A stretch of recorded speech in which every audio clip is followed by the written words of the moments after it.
So hi guys, welcome back to the channel. I know काफ़ी लंबे समय बाद वीडियो आ रही है। उसके लिए मैं एक ही बात कह सकता हूँ, that is I am really sorry. And yes, I will try my best कि मैं कंसिस्टेंटली वीडियो डाल सकूँ आने वाले टाइम में। एंड जब हम एमबीए करते हैं तो टाइम की थोड़ी सी गड़बड़ी होती है, टाइम नहीं मिल पाता और जब मिलता है तब आराम करने का मन करता है। ठीक है, तो अब मैं उस आराम को थोड़ा सा कम करने की कोशिश करूँगा, यूट्यूब पे एक्टिव रहने की कोशिश करूँगा। आप बस साथ बनाए रखना दोस्तों। ठीक है, आज का जो टॉपिक है दैट इज़ कि हम एक महीने के अंदर 90 परसेंटाइल कैसे लेके आ सकते हैं क्वांट्स के अंदर। आई नो एक मंथ में 90 परसेंटाइल बहुत टफ लग रहा होगा काफ़ी लोगों को, लेकिन ईजी है।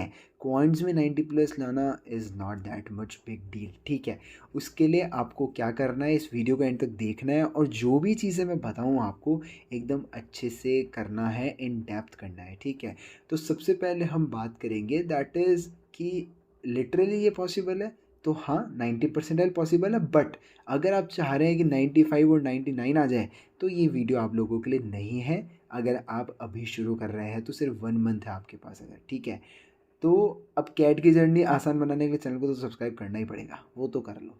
एंड फिर हम बात करते हैं कि यार अपन को अब सेलेक्टिव स्टडी करनी पड़ेगी। दैट इज़ भाई, जैसे हार्ड वर्क करते हैं उसके लिए अपन को क्या बोला जाता है कि भाई स्मार्ट वर्क करो, हार्ड वर्क नहीं। तो यहाँ पे हमें यही स्ट्रेटेजी लगानी है, हमें स्मार्ट वर्क करना है, हमें सेलेक्टिव टॉपिक्स को उठा के एकदम इन डेप्थ पढ़ना है।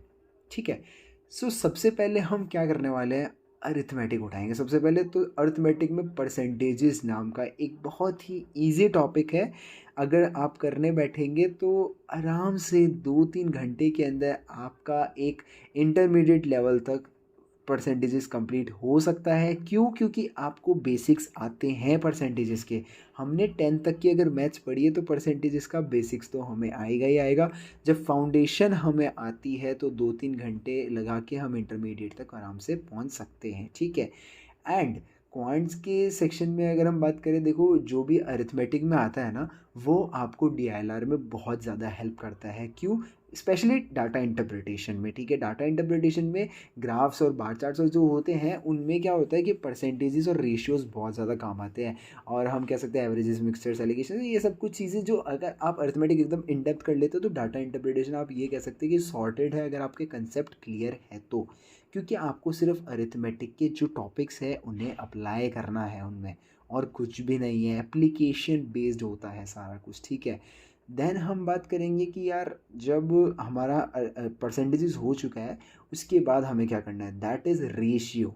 रेशियो एक इजी टॉपिक मैं कहूँगा कंपैरेटिवली। अगर हम देखें ना, अलजेब्रा, ज्योमेट्री, नंबर सिस्टम, तो उन सब टॉपिक से तो अरिथमेटिक काफ़ी इजी पड़ता है। एंड परसेंटेजेस, रेशियो, ठीक है, इन दोनों को तो आप एकदम अच्छे से कीजिएगा क्योंकि ये काफ़ी क्वेश्चन में मिक्सअप होके आते हैं। परसेंटेजेस, रेशियो आपको पूरे कैट में मतलब क्वांट्स और डीआईएलआर में काफ़ी जगह दिखने वाले हैं। तो ये एकदम इन डेप्थ हो जाएगा। उसके बाद एवरेजेस एंड मिक्सचर्स एलिगेशन कर लेना। इसमें थोड़ा सा टफनेस आता है, वो आता है मिक्सचर्स में।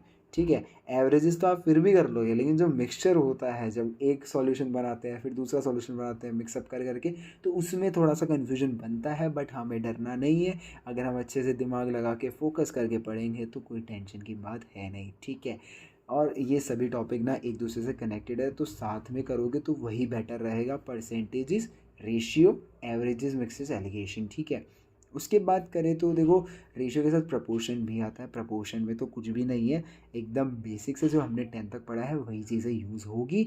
एंड देन हम बात करते हैं that is profit and loss. Profit and loss अगर आप कॉमर्स के स्टूडेंट हैं तब तो आप बहुत अच्छे से जानते होंगे, और जिसने 10th तक मैथ्स पढ़ी है वो भी अच्छे से जानते हैं। ठीक है, अब मैं बार बार यही चीज़ रिपीट कर रहा हूँ कि यार 10th तो देखो, सही में अरिथमेटिक करने के लिए हमें 11th-12th की मैथ्स आनी ज़रूरी नहीं है। अगर हमें 10th तक की मैथ्स बेसिक्स एकदम क्लियर है तो हम अरिथमेटिक बहुत जल्दी कंप्लीट कर सकते हैं। इसलिए मैं आपको बोल रहा हूँ 1 मंथ में 90 परसेंटाइल पॉसिबल है, क्योंकि अरिथमेटिक का वेटेज बहुत अच्छा लेवल का रहता है।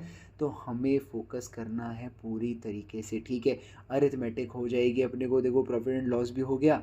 उसके बाद अपने क्या बचेगा, टाइम, स्पीड, डिस्टेंस।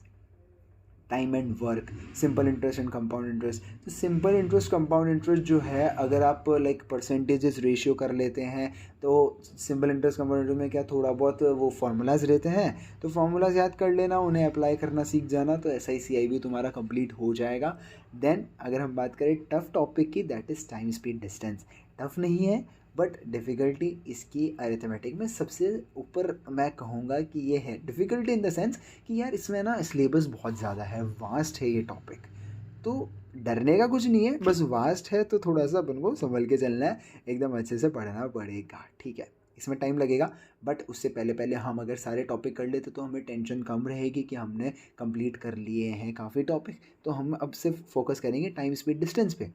और टाइम स्पीड डिस्टेंस के लिए हम MBA पाठशाला के यूट्यूब चैनल चेक कर सकते हो। उसमें प्लेलिस्ट जो पड़ी है, लाइक बेस्ट प्लेलिस्ट लगी है मुझे आज तक की अरिथमेटिक के लिए MBA पाठशाला की। ये मैं काफ़ी बार बता भी चुका हूँ अपने यूट्यूब चैनल में। अगर आप नए हैं तो प्लीज़ चैनल को सब्सक्राइब कर लो, बहुत ज़्यादा हेल्प होने वाली है, ठीक है। उसके बाद हम बात करें तो टाइम एंड वर्क। अगर टाइम स्पीड डिस्टेंस आ गया तो टाइम एंड वर्क भी ईजिली आ जाएगा। थोड़े बहुत फॉर्मूले हैं वो हो गए, कंप्लीट है आपका, ठीक है। यहाँ तक आपका अरिथमेटिक सॉर्ट आउट हो गया है। एंड मैं ये कहूँगा 100% एक्यूरेसी के साथ अगर आप अरिथमेटिक अटैम्प्ट कर लेते हैं और थोड़े बहुत एक दो क्वेश्चन और कर लेते हैं तो 90% ऐसे आपको कोई रोक भी नहीं सकता है। कभी कभी अगर डिफ़िकल्टी लेवल बहुत ज़्यादा हो गया क्वांट्स का, तो अगर आप सिर्फ अरिथमेटिक भी अटैम्प्ट कर लोगे ना, फिर भी आपके 90% से ऊपर आ जाएंगे, ठीक है।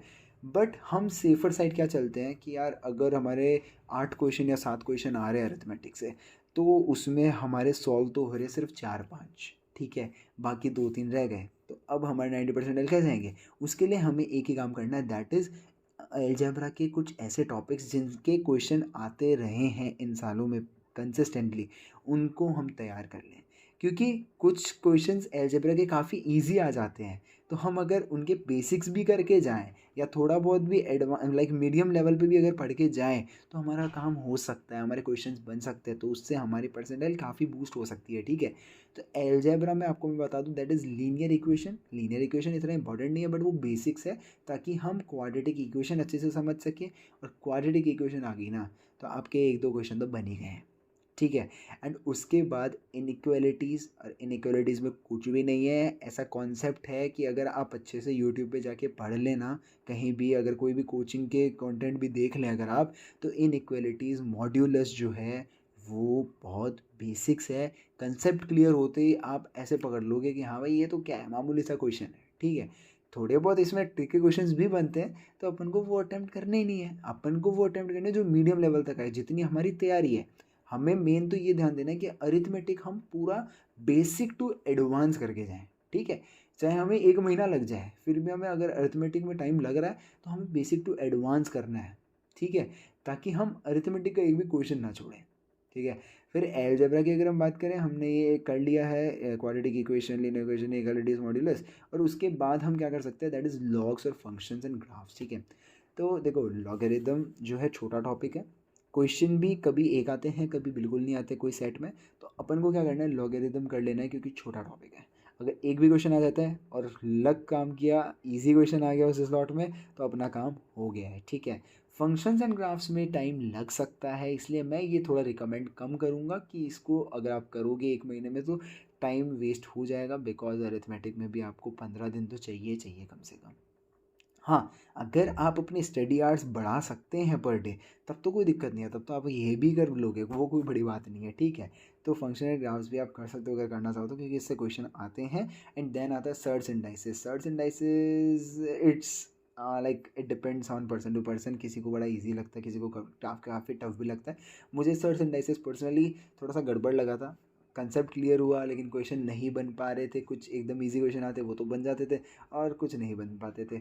और देखो ये सब छोड़ो, एक है ना मेन जो है अरिथमेटिक प्रोग्रेशन और ज्योमेट्रिक प्रोग्रेशन। एक बार वो टॉपिक अगर आपको आ गया ना, आप ये समझ लो एक दो क्वेश्चन तो कब पक्का बन गया आपके अलजेब्रा के, कोई दिक्कत ही नहीं है, क्योंकि उसमें आते ही आते हैं। AP GP जो है लगभग ज़्यादातर आता ही आता है, सीक्वेंस एंड सीरीज, मतलब वो ठीक है, इतना कुछ है नहीं, फार्मूला बेस्ड है वो, ठीक है। तो ये सब करने से आपका है ना 90+ तो आ जाएंगे आराम से, बट कंडीशन यही है कि इन डेप्थ करो जो भी करो, अदरवाइज़ नहीं हो पाएगा कुछ भी, ठीक है। एंड ये तो हो गए इंपॉर्टेंट टॉपिक्स। और क्या चीज़ का ध्यान रखना है वो भी बता दूँ, सबसे पहले एक्यूरेसी पे ध्यान देना है आपको, क्योंकि सेलेक्टेड टॉपिक्स करके जा रहे हो आप, ऐसा नहीं है कि पूरा सिलेबस करके जा रहे हो। अगर आप सेलेक्टेड टॉपिक्स कर रहे हो तो उन टॉपिक्स के आपको हर क्वेश्चन आने चाहिए ज़्यादातर, ठीक है। अरिथमेटिक तो मैं कहूँगा प्लीज़ ट्राई और बेस्ट कि बेसिक टू एडवांस पूरे कंप्लीट हो, ठीक है, क्योंकि आपके पास ज़्यादा ऑप्शंस नहीं होंगे लीव करने के, ठीक है। तो एक्यूरेसी पे फोकस करेंगे, मॉक एनालिसिस से आप मतलब वो एक्यूरेसी बढ़ा सकते हैं। मॉक एनालिसिस करोगे तभी आपको पता चलेगा क्या गलतियाँ कर रहे हो, कहाँ इंप्रूव करना है, नहीं तो देखो रिपीट होती रहेगी वो गलतियाँ, ठीक है, और वेस्ट भी हो जानी है मेहनत। और फिर हम बात करें टाइम मैनेजमेंट की, तो 3 मिनट से ज़्यादा कोई क्वेश्चन को देना नहीं है, और सेक्शनल टेस्ट दे के ही उसकी प्रैक्टिस होगी। अगर आप सेक्शनल टेस्ट कंटिन्यू बेसिस पे देते हैं रेगुलर बेसिस में, तो आपको टेंशन की बिल्कुल बात नहीं है। एंड आई होप आपने फॉर्मूला बुक तो बनाई ही होगी, क्योंकि उसके बिना आपका रिवीजन में बड़ी दिक्कत आने वाली है। हाँ, अगर किसी ने बिल्कुल चालू नहीं किया है तो प्लीज़ साथ में फॉर्मूला बुक भी बनाते रहना, ज़्यादा टाइम नहीं लगता है, फॉर्मूला लिखना आपको और कुछ नहीं, साइड में बना के रखोगे, रिवीजन में बहुत काम आएगा। आई होप सो आपको वीडियो पसंद आई होगी। सो हिट लाइक